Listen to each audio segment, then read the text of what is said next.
Good morning, Kahal Kadosh, Beruchim Abayim to everybody. Today, Friday, the 9th of Shevat 5781, January 22nd, 2021. Erev Shabbat Kodesh, Perashat Bo, Makam Siga, a very powerful Perasha, and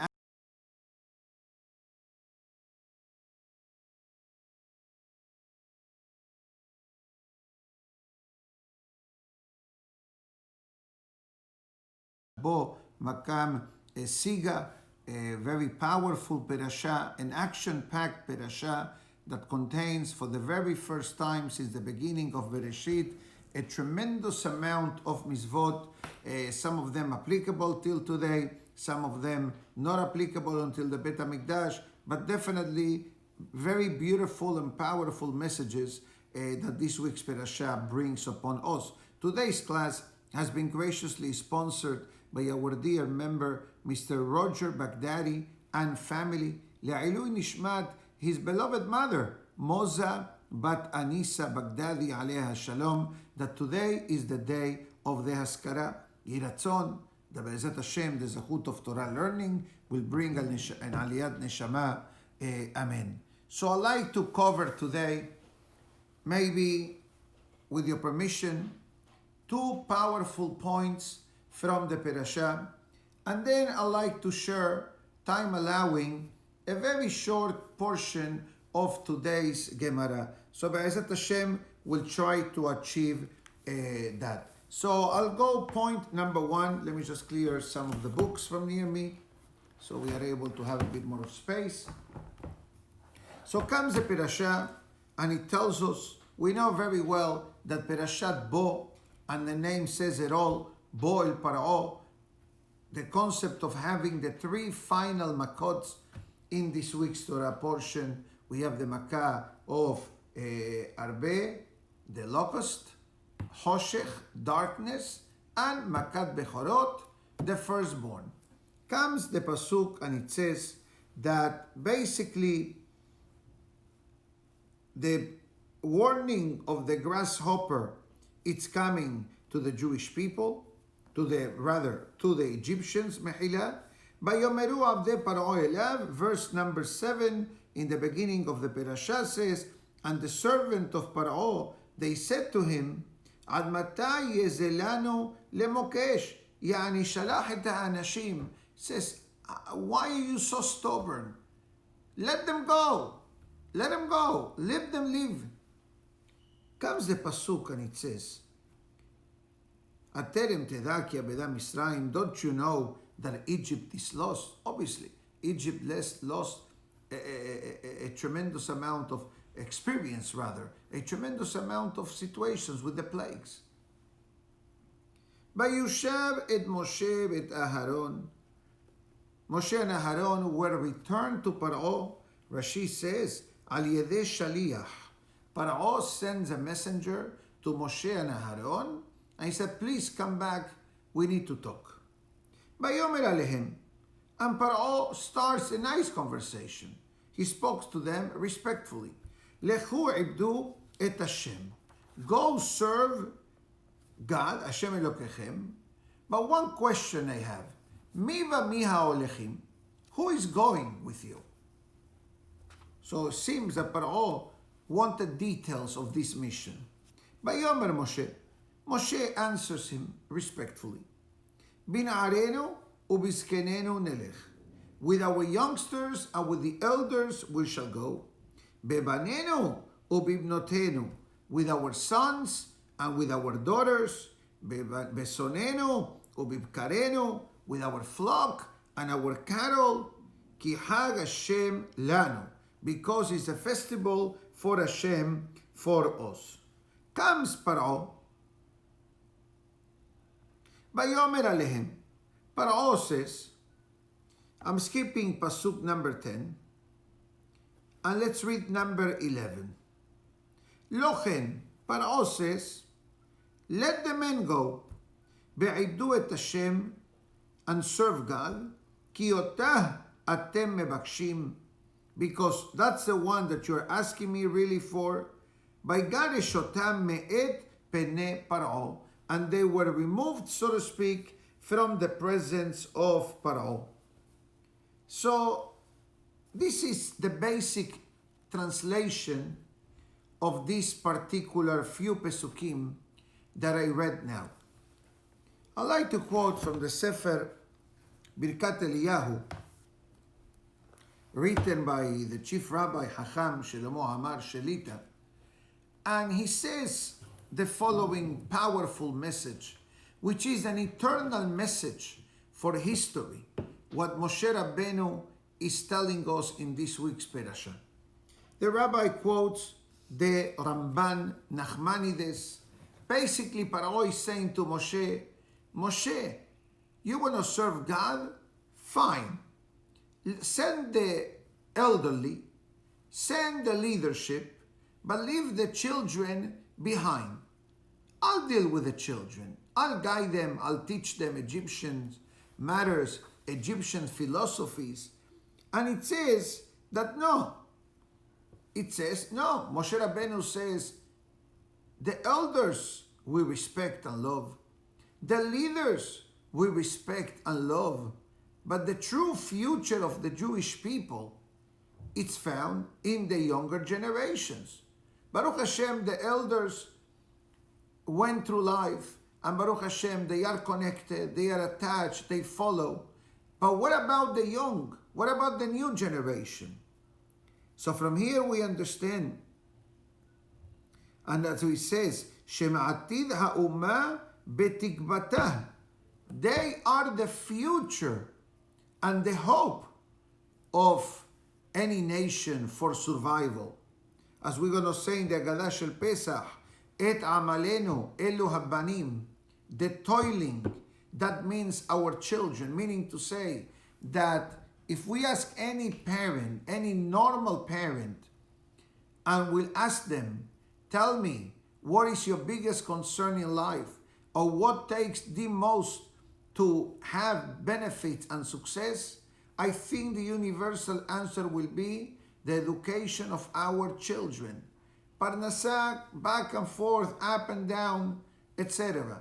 But the well-being of the children is something that a person truly will see the results, not today or not tomorrow, but a few years down the line. And Paro disagree with Moshe Rabbeinu. Paro says, let them with me. And Paro even gave like a whole reason why he wanted them to go with you, or not to go with you. Rather, Paro was trying to say that will be an issue, that many will perish, so better leave them behind, because they see blood on the way. We need to clarify that the blood that he saw, it referred to the Berit Milah, to the Berit Milah that will happen later on in history in the time of Yoshua bin Nun, because in the 40-year journey that the Jewish people were traveling through the desert, the mitzvah of the Berit Milah was not performed. Since the Berit Milah, it's a matter of health and requires stopping and not traveling, and not knowing when Hashem will decide when to travel, when to rest, when to camp, when to settle, when to move. So the mitzvah of the Milah was put on hold. And before we entered Eretz Israel, we needed to do the Korban Pesach, and the Berit Milah was done for the Jewish people. And Moshe Rabbeinu says, no, I don't give up hope in any Jew. And the children are the biggest commodity. And we're going to discuss this in a few weeks from now, Perashat Yitro, when we discuss, Be'ezat Hashem, the giving of the Torah, and God requested from Moshe Rabbeinu, I'm sure you know this, who is going to guarantee the observance of the Torah? Every co-signer that Moshe Rabbeinu brought to Hashem, it was not accepted. He wanted to co-sign, Aaron HaKohen co-sign, Abraham, Yitzhak, and Yaakov, Nevi'im, Tanaim, Amoraim. God rejected all. But when Moshe Rabbeinu said the three magic words, Banenu, Arebim, Ba'adenu, our children are the guarantors meaning to say the education that the parents give to the children, and the children to the children, and the children to the children's children, that will be the concept that the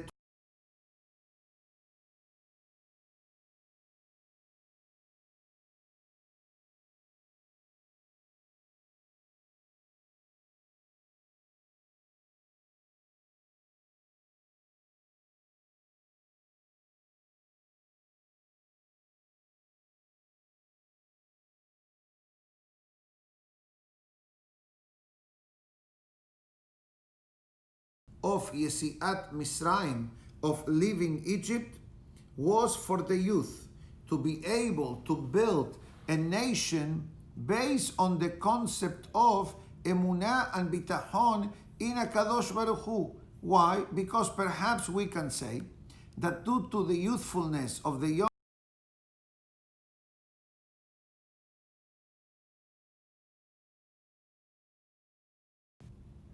for the 86 years of slavery in Egypt. And this is what Moshe Rabbeinu was, the great Moshe who understood.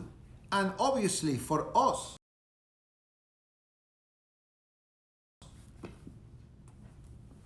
as a generation who lived 3,300 years later from the time of Moshe Rabbeinu, reason why. Part of chinuch, part of the education is to lead the education, is to lead, to show our children our connections to Hashem, our commitment to Hashem. The other night, I am looking at the screen because my system froze a few times already, and I apologize for that.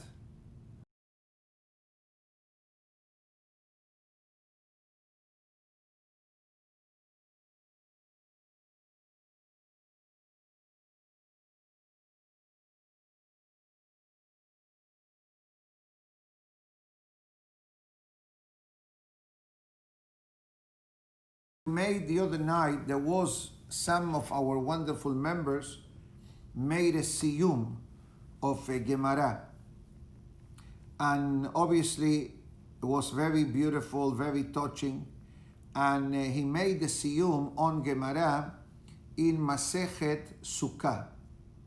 At the end of Gemara Sukkah, the Gemara tells a story about Miriam bat Bilga, the daughter of Bilga.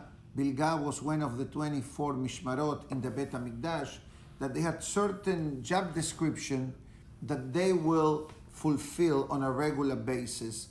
But the Gemara tells us that regretfully, this young girl married a Greek officer, a goy, in the time of the Bet HaMikdash. And she even kicked the Mizbeach, and she said to the Mizbeach, until when you're going to keep wasting the money of the Jewish people?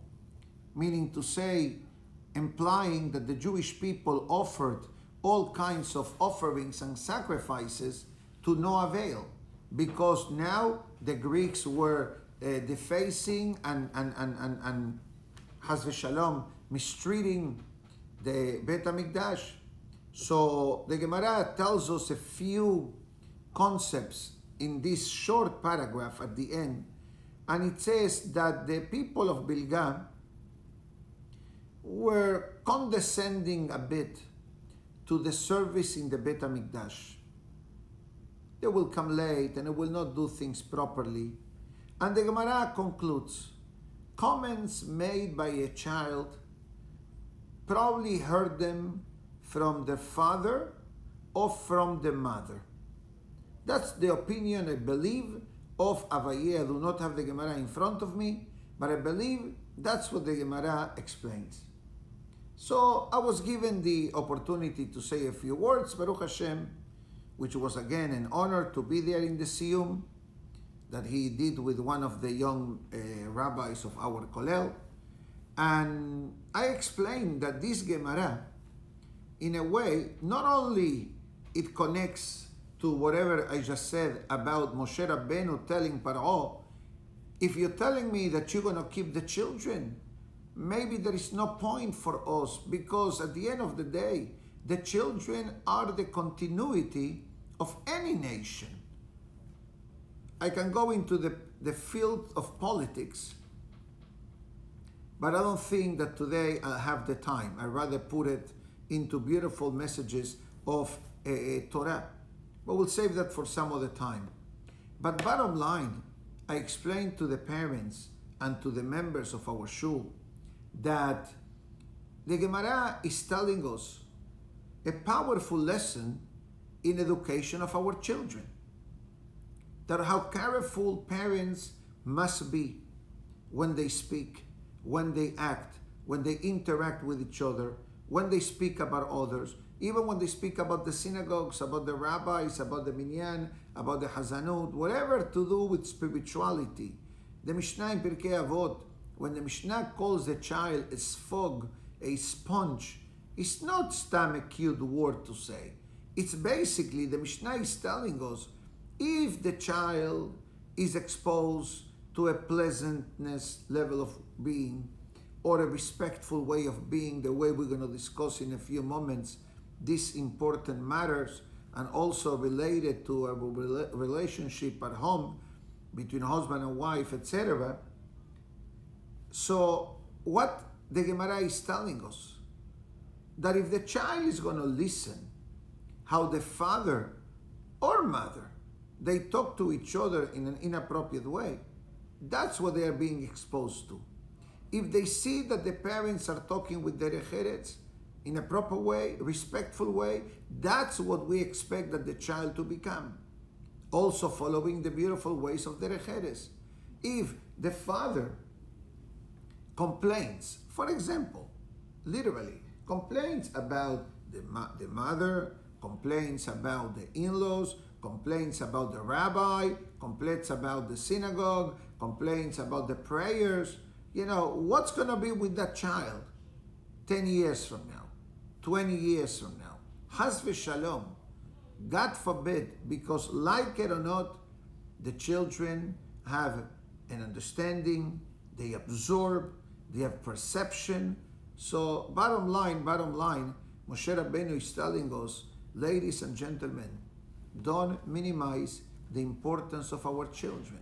They were the guarantors of our Torah, and they are the guarantors of our continuity.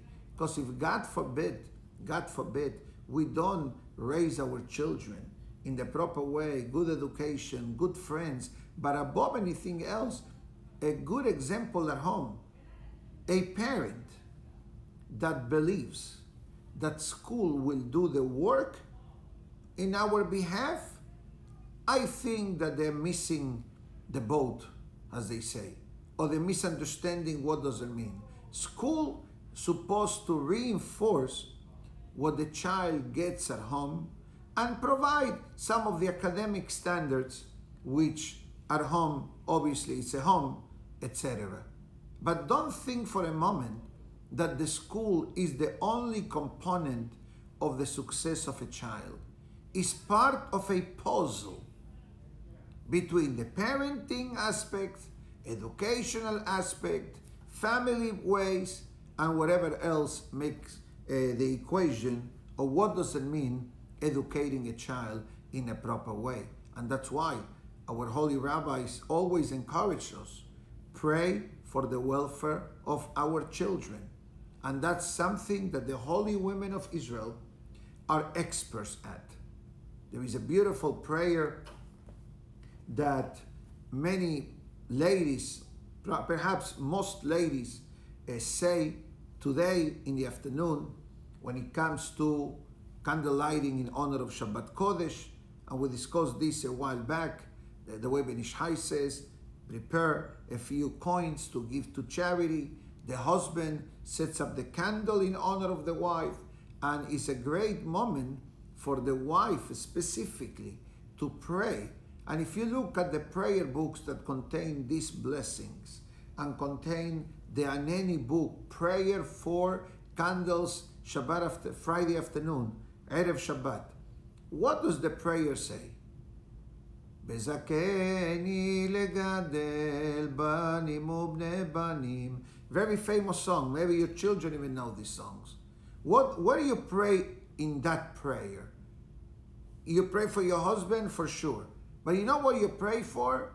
Give me the privilege, give me the honor to raise children and grandchildren. Ohavei Hashem, that love the Almighty.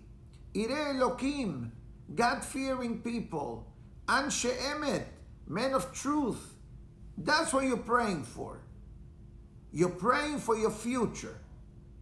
You're praying for the spiritual well-being of your children. For sure you're allowed to pray for Parnasah. And for sure you're allowed to pray for good shidduchim. All that, definitely. But the concentration of the prayer is specifically in our future. Why? Because if we succeed in their life in a good way, so our future will continue as existence in life. But if God forbid, the opposite, so the life of a person comes to an end. And I don't mean the physical aspect of life, the chain reaction that started all the way from Abraham, Ishak, Yaakov, Moshe, Aharon, Yosef, David, Shlomo, the Shevatim, and every family of Am Israel. What a powerful lesson the Torah of this week's Torah portion is teaching us. The next one. I don't want to say it's the same topic, because it is not. But part of this topic that we will discuss now, it's imperative to have in the topic of educating our children. And the topic that we'll discuss now is respecting people. May not be a new topic, but guess what? This is part of today's menu based on this week's Torah portion. I'll try to expedite it a bit with your permission, so we are able to add one more topic at the end, which I believe it's very relevant. The Pasuk tells us, God says to Moshe, tell them that there is one more coming, the 10th and final plague, Makat Bechorot. Moshe comes and delivers the message to Pharaoh and to his people, and comes Moshe Rabbeinu, and it says a very interesting sentence in the verse.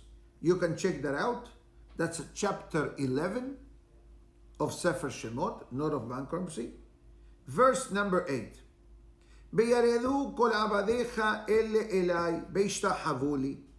And all the servant of yours will come to me and bow to me by saying, leave, say, leave you, bechol ha'am asher beraglecha, and all the people that follow you. Be'acharechen eseh, and after that will leave the country.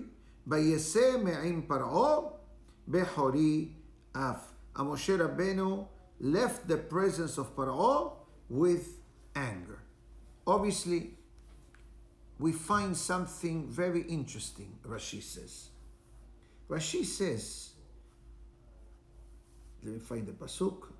Beyaredu kol abadecha, and all your servants of yours will come to me. Why didn't Moshe say, you will come to me? To Paro. Paro was there. Would it make sense? Answers Rashi, no. Halak kavod lamalchut. It says that out of the respect to the crown, to the position of Paro that was the king of Egypt, Moshe Rabbeinu did not put him on the spot. Moshe Rabbeinu said to Paro, you will send me a messenger to let me know the doors are open, leave. What a fascinating Rashi. And at the end of the day, we know very well what happened. Paro came to look for Moshe and Aharon, telling them, leave now. And Moshe Rabbeinu says, no, we're not going to leave now. We live in the daytime. We're not escaping. We're leaving because God is opening up the doors. This is Rashi in today's parasha. Powerful message. But with that being said, let's go quickly to discuss the topic of honoring people. I'm going to try to keep this quick. The topic is not too long based on the source that I have.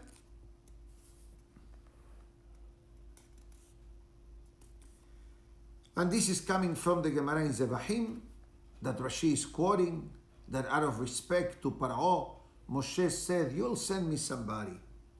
Not only that, if you look in Perashat Va'era, last week's Torah portion, the Pasuk says, Vaisavem el Bnei Israel, and he ordered, and let's look at the Pasuk, because really, if we're going to read the Pasuk together, the Pasuk needs to make sense to a certain extent. The Pasuk Perashat Va'era, last week's Torah portion,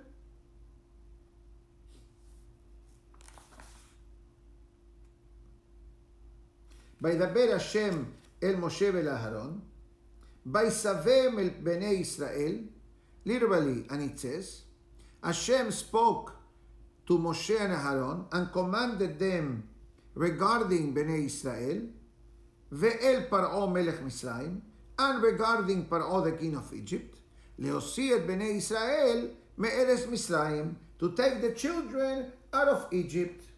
Now, this really doesn't make sense. Be'el Paro melech Misraim, to Paro the king of Egypt? Why do you have to give so many titles? Paro! Says Rashi, no, Haz v'shalom. Tzivam alav lehalok lo kavod bedivrehem. God is telling Moshe Rabbeinu, Moshe, to you, he may be an enemy. But actually remember that he's the king of Egypt.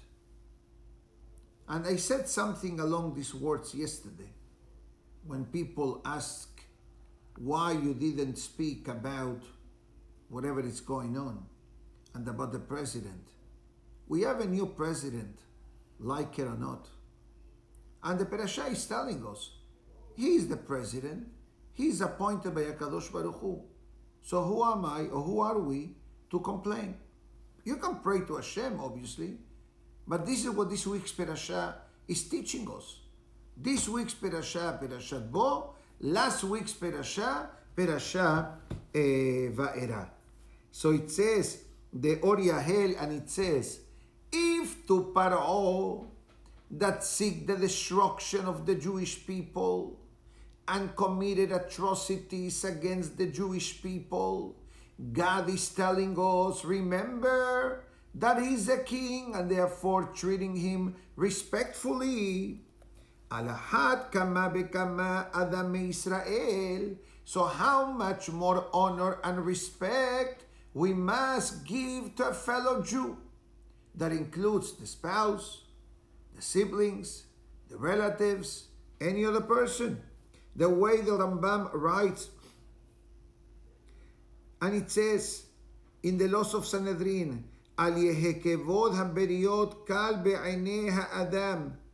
It says, don't think for a moment that the obligation of respecting people is something light that can be overlooked. It is something important in the way of life. Rabbi Moshe Cordovero and Tomer Devora, the one and only, chapter 2. Yergil atzmo lechabed hanivraim kulam. It says, be careful to always give respect to people. Because at the end of the day, if you understand that that person, that means including Gentiles, including people that we don't agree in their ways, etc., but they were created with the godly wisdom, says Tomer Devora, that is enough reason for us to respect them. We agree to disagree. You don't have to agree. But the level of respect must be the way our Torah expects from us, because it says that if a person disrespects or mistreats another person, we are acting against the will of God. One thing somebody shared with me last night that the new president said, and it says that he has zero tolerance for mistreating or disrespecting people in his, let's call it, inner circle. He says if he sees or becomes aware the way people will talk down to others, that will be the end of the White House career, their White House career. Unbelievable. First day or second day, and that's a new halakha, which is beautiful, by the way. A lot of things he already did. I don't know all of them, but I heard some of them. But bottom line, when I heard this, I said, okay, at least he has derech eretz. Not only that, Rabbi Eliezer Papu in Pele Yoez says, שהיה אומר שראוי לכבד לכל אדם. A person should not pick and choose. Him I respect, him not so sure, her maybe, her for sure not, nobody in the room, not to worry, I'm just moving the hands, that's all. But it says, oh, you have to respect everybody. If he's wiser than you, because he's wiser than you. If it's older than you, because he or she is older than you. If they are younger than us, they live shorter life, and therefore, in their account of transgressions, their balance is much less than the life of the person who lived longer. And if it's sinning, maybe due to the lack of knowledge and not intentionally, etc. And it says the Pele Yoez, that he remembers seeing in a midrash that when you see a poor person, and this is unbelievable what he says, you see a poor person stand. We never saw this in practice. We never saw anybody putting this in practicality. But he explains why. It says very simple. You're not standing for the needy, you're standing for Hashem. As David HaMelech writes in chapter 109 of Tehillim, Ki ya'amod limin evyon. I'm standing to the right of the destitute, to the poor. And it says, very simple, Mishnah in Pirkei Avot, Ezehu mechubad. Who is the person that is honored? Hamechabed et haberiot. The more we honor people, the more people will honor us.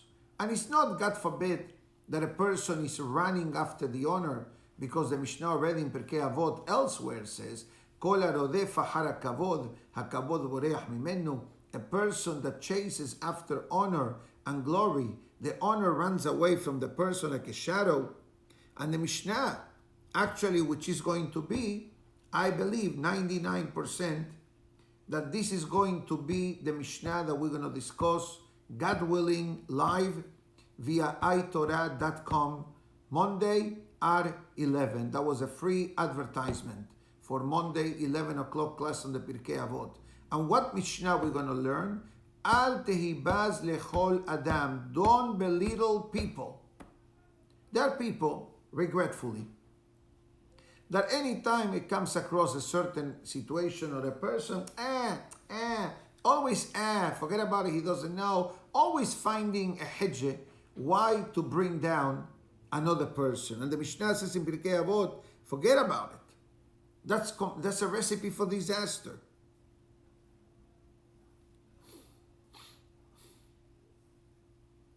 As the Mishnah, interesting, the Mishnah writes, who is respectful, who honors other people. Interesting that the Mishnah says, Ezu mechubad, who is to be respected. The Mishnah didn't say Gaon, Sadiq, Ashir, which are titles to the greatness of a person, a genius, a righteous person, a wealthy person. The Mishnah says no, kavod is reciprocal. The more kavod and derecheres the person shows towards others, the more kavod and derecheres comes towards the person.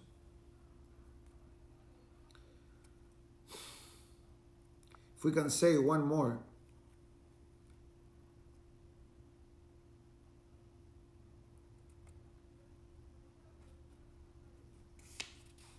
We find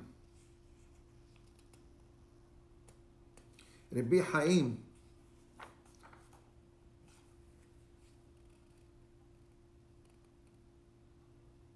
in the Sihot Musar says an interesting incident took place in Perasha Bereshit. Remember the story of Noah after the Mabul? He went into depression mode. He became drunk. He was naked. That's why in the beginning of the Perasha, the Pasuk calls Noah a righteous person, a person of God, a person who walks in the footsteps of God. But at the second half of the Perasha, prior to this incident, the Pasuk says that Noah, Ish ha'adama, the man of the land, and he planted a vineyard, and we saw the defilement that the Perasha Noah brings.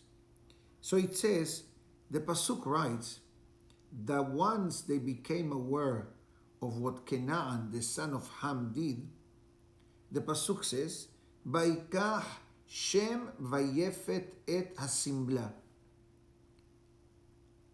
And Shem and Yefet took the garment to cover the nakedness of Noah. But guess what? That is not the proper translation. That is the way a person will say in English. He took or they took is the same verb. English has certain peculiarities in the grammar. But in Hebrew, no. In Hebrew, which is the language of the Torah, is Vaikach, and he took, Vaikhu, and they took. The extra vav makes the difference. So, hold on a minute, says Rabbi Haim in Sihot Musar. Shouldn't the Pasuk say, Vaikhu Shem Bayefet et Asimbla? And they took Shem Bayefet, the garment? The Pasuk said no, so the Pasuk doesn't make sense. The Pasuk begins in a singular fashion, Vaikah, and he took, but then the Torah gives me two names. So the short answer is that the Torah gives the credit to Shem because Shem took the initiative. I'm going to take this garment to cover the nakedness of my father Noah. And then Shem said, let me help you. So together they walk, but how do they walk? Backwards. Backwards means they walk like this. Let's make believe we have, this is the garment, my mask, Shem, Yefet, backwards. Not to see the father in such a defiled moment that under the power of the wine and drunkenness, he defiled himself in a way that the Torah describes. But what was the answer? What was the reward, rather, of Shem and Yefet? Because Shem was the initiator of the mitzvah, and he was leading the situation, walking backwards just to respect his father. Zachu banav letalet shel sisit.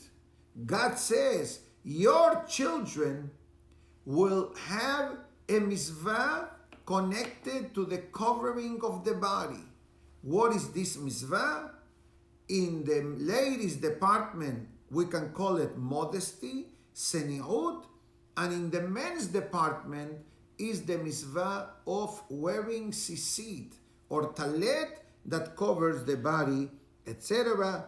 And Yefet, because he did what he did, so his children were able to bury him with great honors.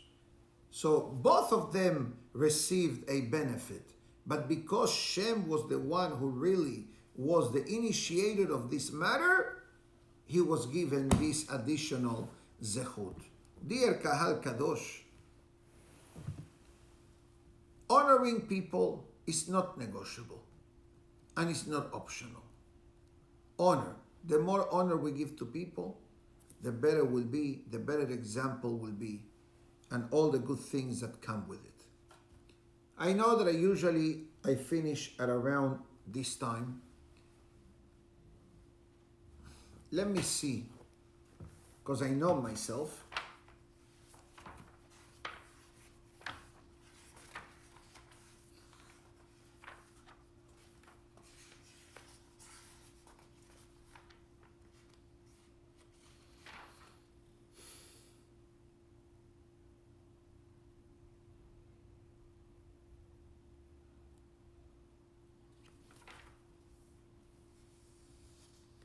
Okay, I believe that we are going to save this Gemara for Sunday, God willing, unless Mashiach comes, Be'ezat Hashem.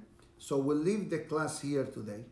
We'll wish everybody to have a Shabbat Shalom. And the reason I'm doing this now is simply because the topic will take more than 3 or 4 minutes, and I'd like to give you the full version of the Gemara. But if you want just a free sample, of the Gemara, discusses of certain things that Hashem dislikes in the behavior of the person, and Bezat Hashem will discuss this coming Sunday. Beli neder.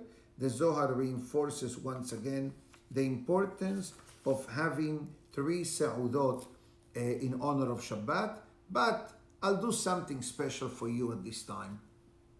It doesn't mean to finish the class, but I'll expand myself 3 minutes until the clock hits the 45 minutes, especially since we did have a couple of technological challenges in the beginning of the class. In the morning class, after Nets, I spoke about a very interesting concept, discussing the topic of Tosefet Shabbat, the concept of expanding the Shabbat. What does that mean? Number one, it means that a person welcomes the Shabbat instead of the Shabbat welcoming the person. And ideally would be, according to most opinions, to welcome the Shabbat a few moments before it actually begins, and to delay the departure of Shabbat a few minutes after the Shabbat halachically finish.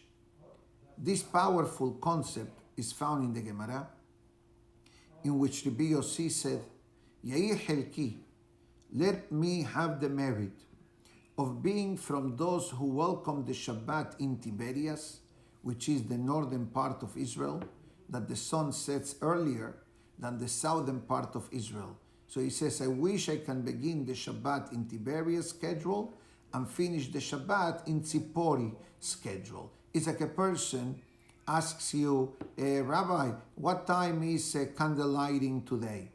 Okay, I believe is at 5:38. Okay, beautiful, 5:38. What time finishes Shabbat? 6:38. So usually if somebody's asking me in Miami, when time Shabbat finish, I'm going to tell them 6:38. But the person says, you know what, I'm going to do Pacific 6:38, yani 9:38, expanding 3 hours extra of the Shabbat. I'm not telling you to do this, but that's what the Gemara is trying to say. Don't run away from the Shabbat. Be ready on time, be ready before Shabbat starts, and don't escape on Mosai Shabbat the way we discussed back in Perasha Bereshit. But I'm going to quote 2 sources. One, I think, is the Peri Megadim, that it says, and this is a fascinating Hidush, and it says, a person that is meticulous in this concept of being the one that welcomes the Shabbat and not running away from Shabbat, God will add this person years of life. Since we added more time of sanctity of the Shabbat into our life, God says, I know your expiration date, but you know what? I'm going to give you a bonus round of extra life for the merit of the scheduling of the Shabbat. What a Hiddush. What a powerful concept. And one more, you're going to love this. This may save money, God forbid, in unfortunate situations.